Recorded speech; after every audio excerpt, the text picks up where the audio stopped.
Hello friends, नमस्कार विद्यार्थी मित्रांनो. आपण आवर ग्रीन कंपेनियन्स हा आपला लेसन पाहतोय. यापूर्वीच्या व्हिडिओमध्ये मी ऑटोट्रोफिक प्लांट्स, हेट्रोट्रोफिक प्लांट्स म्हणजे काय ते एक्सप्लेन केलेला आहे. तो व्हिडिओ जर पाहायचा असेल तुम्हाला तर त्याची लिंक मी डिस्क्रिप्शनमध्ये दिलेली आहे. आज आपण इथपासून सुरू करूया. बघा, लेट्स रिकॉल, थोडं आठवून पाहूया. Complete the paragraph by writing appropriate words in the blanks. रिकाम्या जागा आहेत, त्या ठिकाणी योग्य शब्द आपल्याला लिहायचे आहेत आणि काय करायचंय, तो पॅराग्राफ आपल्याला पूर्ण करायचा आहे.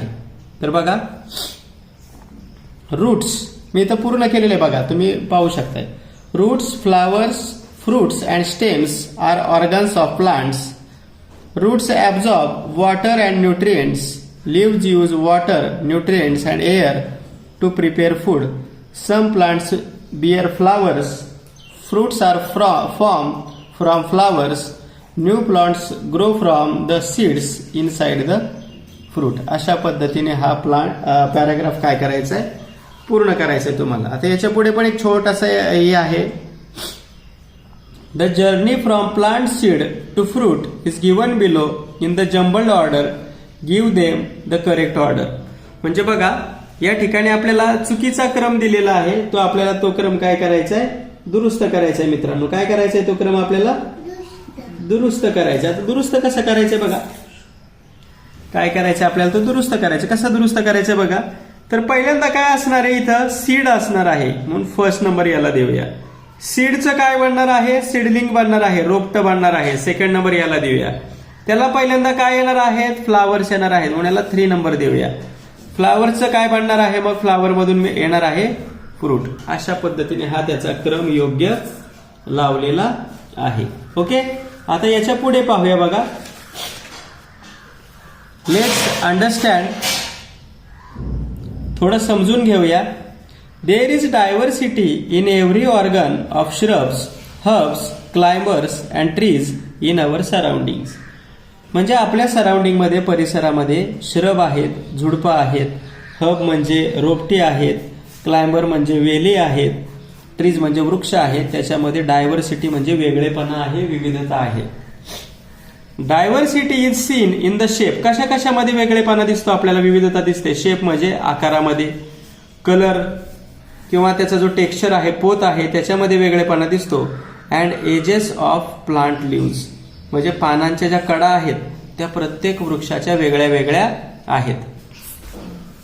Similarly flowers of different plants have different shapes. बघा, आता म्हणजे जी फुलं आहेत प्रत्येक झाडाची, त्यांचे शेप सुद्धा कसे आहेत, वेगळे आहेत. कलर्स वेगळे आहेत. अँड फ्रॅग्रन्स म्हणजे सुगंध किंवा वास सुद्धा त्यांचा वेगळा आहे. फ्लावर्स लाईक हिबिस्कस म्हणजे काय, जास्वंद. पेरिविंकल म्हणजे सदाफुली. हॅव 5 पेटल्स, त्याला 5 पाकळ्या असतात. While flowers like rose, jasmine have many petals. म्हणजे रोज म्हणजे काय, गुलाब, आणि जॅस्मिन म्हणजे काय, मोगरा. यासारख्या फुलांना काय असतात, रोज आणि जॅस्मिन सारख्या फुलांना काय असतात, पाकळ्या जास्त प्रमाणात असतात. आता पुढे बघूया. Collect the information about leaves and flowers in your surroundings. Make a collection of their pictures. बघा, वेगवेगळी पानं आणि फुलं जमा करायची तुमच्या परिसरातली आणि त्यांचा संग्रह करायचा आहे. आता बघा, टाइप्स ऑफ लिव्स, पानांचे सुद्धा प्रकार आहेत. पहिला आहे simple leaf. Only 1 leaf is attach to the stem. बघा, आता सिंपल लीफ मध्ये काय असतं, खोडाला किंवा देठावर एकच पान असतं. बघा, आंब्याचं पान बघा, वडाचं पान घ्या, लेमन म्हणजे लिंबाच्या झाडाचं पान घ्या, पिंपळाचं पान घ्या. एकच देठावर एकच पान असतं, त्याला शिरा असतात वेगळ्या वेगळ्या. पण कंपाऊंड लीफ जर पाहिलं तुम्ही तर देठावर बघा छोटी छोटी अनेक पानं असतात. चिंचेचं पान बघा, त्याला कंपाऊंड लीफ म्हणायचं. आंब्याचं पान सिंपल लीफ, मँगोचं. अशी कोणकोणती आहेत बघा, टॅमॅरिंड म्हणजे चिंच, गुलमोहर, कोकोनट म्हणजे नारळ. बघा, त्याच्या खोडापासून अनेक पानं, या बाजूला एक, त्या बाजूला एक, या बाजूला एक, त्या बाजूला एक, अशी बघा पानं आलेली असतात. ड्रमस्टिक, शेवगा, नीम आणि टच मी नॉट म्हणजे लाजाळाचं जे झाड आहे त्याला ही कंपाऊंड लीफ प्रकारची, संयुक्त प्रकारची पानं असतात. Collect fallen leaves from trees in your surroundings, prepare a table. असा एक तक्ता तयार करायचा आहे. पडलेले पानं घ्यायचेत आणि तर नेम ऑफ द लीफ इथं काय लिहायचे, त्याचा नाव लिहायचंय. इथं त्याची आकृती काढायची. इथं त्याचा पानाचा प्रकार कोणता आहे तो लिहायचा. सिंपल आहे का कंपाऊंड आहे, आणि त्याचे टेक्स्चर कसे सॉफ्ट आहे का हार्ड आहे ते तुम्ही लिहायचं आहे. असा एक चार्ट तयार करायचा आहे. आता पुढे बघा. The peepal leaf of memories, आठवणीचे पिंपळ पान. तुम्ही असं हे केलं असेल बघा, आठवत असेल तरी पण सांगतो कसं करायचं. टेक वन पीपल लीफ, एक पिंपळाचं पान घ्या. Soak it in a wide bowl of water for 15 to 20 days. ते पान करायचं, काय करायचं, पाण्यामध्ये 15 ते 20 दिवस भिजत घालायचंय. Change the water every 3 to 4 days. दर 3-4 दिवसाला ते पाणी बदलायचंय ज्यात ते भिजत घातलंय ते. आफ्टर 20 days, 20 दिवसानंतर वॉश द लीफ जंटली, हळूहळू ते धुवायचंय. Use the gauzy leaf as a bookmark, आणि ते बाकीचं हिरवटपणा तो निघून गेला असेल आणि एक जाळी तिथं त्या ठिकाणी उरली असेल तर ते तुम्ही बुकमार्क म्हणजे पुस्तकामध्ये ठेवण्यासाठी त्याचा वापर करायचा आहे. ओके, आता पुढे बघूया. आता खूप महत्वाची गोष्ट आपण शिकतोय, लक्ष द्या. With the help of air, sunlight and the water and nutrients absorb by the roots, green plants prepare their own food. This is known as photosynthesis. म्हणजे झाडाची पानं त्याचं अन्न तयार करतात, पण त्यासाठी ते काय काय वापरतात. एअर म्हणजे हवा वापरतात पानं, सनलाइट म्हणजे सूर्यप्रकाश, अँड वॉटर म्हणजे पाणी, आणि न्यूट्रिएंट म्हणजे जे पोषक घटक मुळांकडून शोषून घेतले असतात ते वापरतात. आणि काय करतात, दे प्रिपेअर देअर ओन फूड, स्वतःचं अन्न स्वतः तयार करतात. या प्रोसेसला फोटोसिंथेसिस असं म्हणतात. काय म्हणतात, फोटोसिंथेसिस. याला इंग्रजीमध्ये प्रकाश संश्लेषण असं म्हणतात. काय म्हणतात, प्रकाश संश्लेषण. बघा मी या ठिकाणी त्याला हायलाइट केलं. This activity mainly takes place in the leaves of green plants. ज्या हिरव्या वनस्पती आहेत त्याच्या पानामध्येच फोटोसिंथेसिस होत असतं. And the food prepare by the plants is useful for all living beings. आणि झाडांनी तयार केलेलं अन्न हे सगळ्या सजीवांसाठी उपयोगी असतं. बघा, some nutrients from soil dissolve in water. बघा, जे मातीमधले जे काही पोषक घटक आहेत ते पाण्यामध्ये विरघळतात. Water and this dissolve nutrients are absorb by the roots. हे पाण्यामध्ये विरघळलेले जे न्यूट्रिएंट्स आहेत ते काय कोण शोषून घेतं, रूट्स शोषून घेतात. These nutrients reach the stem, ते खोडापर्यंत पोहोचतात, आणि त्यानंतर ते लिव्ज म्हणजे पानापर्यंत पोहोचतात. रूट्स काय करतात झाडाचे, roots hold the soil firmly, ते माती घट्ट पकडून ठेवतात. Which give support to the plants, त्यामुळे झाडाला आधार मिळत असतो. ओके, आता पुढे बघा. जसे आपण पानाचे प्रकार पाहिले, सिंपल लीफ आणि कंपाऊंड लीफ, तसे ह्याचे मुळांचे सुद्धा प्रकार आहेत. टॅप रूट्स आणि fibrous roots.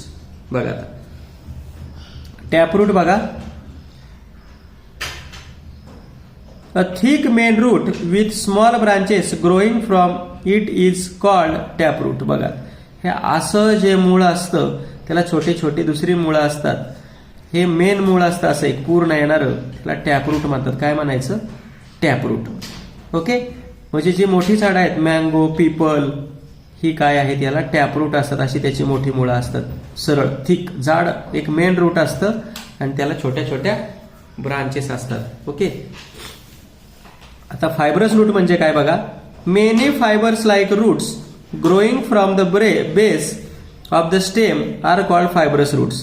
Plants like wheat, maize, grass and coconut have fibrous root. बघा, फायब्रस रूट म्हणजे बघा हे असे तंतू डायरेक्ट त्याच्या स्टेम पासून डायरेक्ट असे धाग्यासारखी मुळं आलेली असतात. बघा, मक्याला सुद्धा तशीच मुळं असतात. कळलं का. आणि ज्वारीचं झाड तुम्ही पाहिलं तर त्याच्या मुळापासून असे डायरेक्ट आलेले असतात. त्याला सुद्धा फायब्रस रूट, तंतुमय मुळं असं म्हणतात. ओके, आता आपल्याला बघायचंय लाईफ स्पॅन ऑफ प्लांट्स, म्हणजे झाडांचा जीवनकाळ किती असतोय तो बघायचा आहे. Each plant has some approximate life span. काही झाडाचा एक अंदाजे ठराविक एक आयुर्मान असतं, त्याचा जीवनकाळ असतो ठराविक. Plants have a specific life cycle. म्हणजे झाडाचा एक ठराविक जीवनक्रम असतो. Some plants live for a very short time. काही जे वनस्पती आहेत ते खूप कमी काळ जगतात. While others live for many years.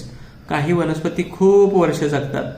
Plants like marigold म्हणजे झेंडू, वीट अँड स्पिनॅच म्हणजे पालक लिव्ह फॉर फ्यू मंथ्स. ते काही महिने जगतात.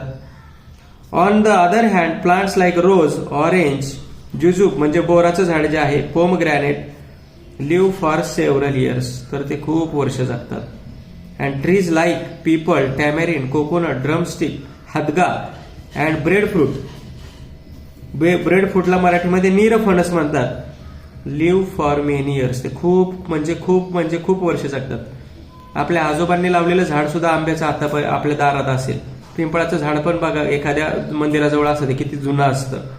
While some species of banyan can sometimes live for hundreds of year. जे वडाचं झाड आहे ते शेकडो वर्ष, 100 वर्षापेक्षा जास्त दिवस सुद्धा जगू शकतं. तर मित्रांनो, हा भाग आपण आता पाहिला. याच्या पुढचा जो पार्ट आहे तो आपण काय करणार आहोत, पुढील व्हिडिओमध्ये पाहणार आहोत. त्याची लिंक मी तुम्हाला डिस्क्रिप्शनमध्ये दिलेली आहे. आता काय करायचं, तुम्ही डिस्क्रिप्शनमध्ये जायचं आणि पार्ट 3 वर टच करायचं त्याच्या लिंकवर आणि तो व्हिडिओ तुम्ही पाहायचा आहे. थँक्यू.